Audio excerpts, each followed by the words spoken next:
जय श्री कृष्णा दोस्तों, कैसे हैं आप लोग। मैं आशा करता हूँ कि आप सभी अच्छे होंगे।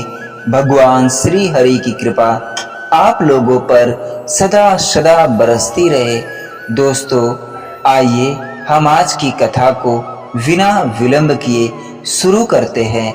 आज की कथा बड़ी ही धार्मिक और मार्मिक है, तो मैं आप लोगों से आग्रह करता हूँ कि आज की पूरी वीडियो को सुनकर देखकर ही जाइएगा।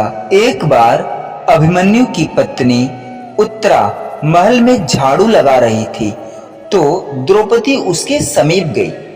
उसके सिर पर हाथ फेरते हुए बोली, पुत्री उत्तरा, भविष्य में कभी तुम पर घोर से घोर विपत्ति भी आए तो कभी अपने किसी नाते रिश्तेदार की शरण में मत जाना पुत्री, सीधे भगवान की शरण में जाना। उत्तरा हैरान होते हुए माता द्रौपदी को निहारते हुए बोली, आप ऐसा क्यों कह रही हो माता। द्रौपदी बोली, पुत्री, क्योंकि यह बात मेरे ऊपर भी बीत चुकी है। जब मेरे पांचों पति कौरवों के साथ जुआ खेल रहे थे तो अपना सर्वस्व हारने के बाद मुझे भी दांव पर लगाकर हार गए। फिर कौरवों ने भरी सभा में मेरा बहुत अपमान किया पुत्री। उत्तरा द्रौपदी की बात को बड़े ध्यान पूर्वक सुन रही थी। फिर द्रौपदी ने बोला, मैंने सहायता के लिए अपने पांचों पतियों को पुकारा, मगर वो सभी अपना सिर नीचे झुकाए बैठे थे। पितामह भीष्म जो गंगा पुत्र हैं, द्रोण, धृतराष्ट्र, सभी को मदद के लिए मैं पुकारती रही, मगर किसी ने भी मेरी तरफ नहीं देखा। वह सभी आंखें झुकाए आंसू बहाते रहे।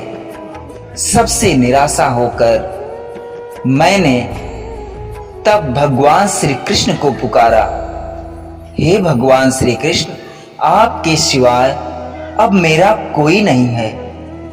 प्रभु मेरी रक्षा करो, हे दीनानाथ मेरी रक्षा करो, हे मेरे भाई, हे मधुसूदन मेरी रक्षा करो।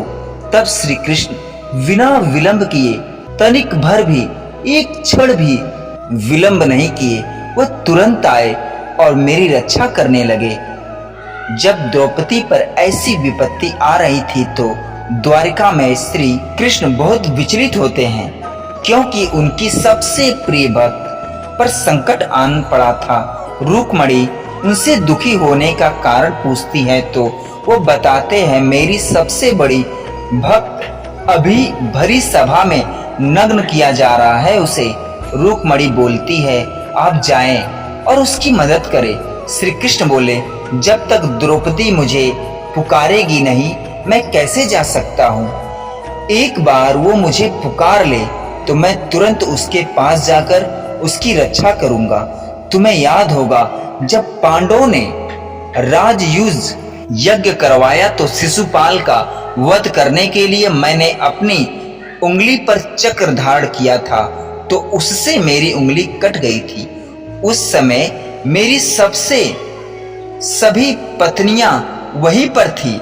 कोई भी वैद्य को नहीं बुलाया, ना बुलाने के लिए गई, ना ही किसी ने औषधि लेने के लिए गई, मगर उस समय मेरी इस भक्त ने अपनी साड़ी का पल्लू फाड़ा और उसे मेरी उंगली पर बांध दिया।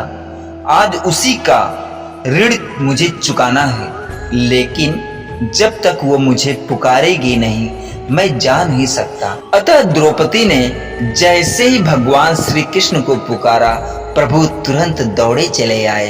ये तो संसार को पता है, प्रभु बड़े दयालु हैं। बस भक्त उनकी तरफ एक बार अपनी नजरें घुमाकर अपनी रक्षा के लिए पुकारे तो सही। एक बार की बात है, महाभारत के युद्ध के बाद भगवान श्री कृष्ण और अर्जुन द्वारिका गए, पर इस बार रथ अर्जुन चलाकर ले गए। द्वारिका पहुंचकर अर्जुन बहुत थक गए, इसलिए विश्राम करने के लिए अतिथि भवन में चले गए। शाम के समय रुक्मणी जी ने कृष्ण को भोजन परोसा तो कृष्ण बोले, घर में अतिथि आए हुए हैं, घर में अर्जुन आए हुए हैं, हम उनके बिना भोजन कैसे कर लें? रुक्मणी जी ने कहा, भगवान आप आरंभ कीजिए, मैं अर्जुन जी को बुला कर लाती हूँ। जैसे ही रुक्मणी जी वहां पहुंची तो उन्होंने देखा कि अर्जुन सोए हुए हैं और उनके रोम रोम से कृष्ण कृष्ण कृष्ण नाम की ध्वनि निकल रही है। तो ये जानकर उन्हें जगाना तो भूल गई और मंद मंद स्वर में ताली बजाने लगी और खुद कहने लगी, कृष्ण कृष्ण। इधर नारद जी ने कृष्ण से कहा, भगवान भोग ठंडा हो रहा है। कृष्ण बोले, अतिथि के बिना हम भोजन नहीं करेंगे। नारद जी बोले, मैं बुला कर लाता हूँ प्रभु। नारद जी ने वहां का नजारा देखा तो वो भी जगाना भूल गए और इन्होंने भी बीड़ा बजाना शुरू किया। इधर सत्यभामा जी बोली, प्रभु भोग ठंडा हो रहा है, आप प्रारंभ तो करिए। भगवान बोले, हम अतिथि के बिना नहीं कर सकते। सत्यभामा जी बोली, मैं बुला कर लाती हूँ प्रभु। ये वहां पहुंची तो इन्होंने देखा कि अर्जुन सोए हुए हैं और उनका रोम रोम कृष्ण कृष्ण नाम का कीर्तन कर रहा है और रुक्मणी जी ताली बजा रही हैं, नारद जी बीड़ा बजा रहे हैं। तो ये भी जगाना भूल गई और इन्होंने नाचना शुरू कर दिया। इधर भगवान बोले, सब बोल के जाते हैं भोग ठंडा हो रहा है, पर हमारी चिंता किसी को नहीं है। चलकर देखता हूँ वहाँ ऐसा क्या हो रहा है जो सब हमको ही भूल गए।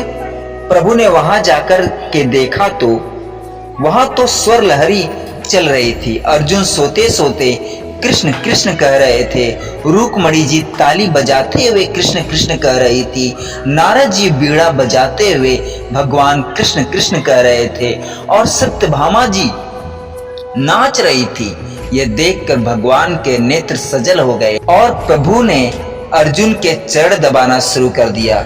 जैसे ही प्रभु ने नेत्रों से प्रेमा अश्रुओं की बूंदें अर्जुन के चरणों पर पड़ी तो अर्जुन छटपटा के उठे और बोले, प्रभु ये क्या हो रहा है? भगवान बोले, अर्जुन तुमने मुझे रोम रोम में बसा रखा है, इसलिए तो तुम मुझे सबसे अधिक प्रिय हो। और गोविंद ने अर्जुन को गले से लगा लिया। दोस्तों, ये थी भगवान श्री कृष्ण की प्रेम भक्ति की लीला। तो दोस्तों, मैं आशा करता हूँ कि वीडियो आप लोगों को अच्छी लगी होगी।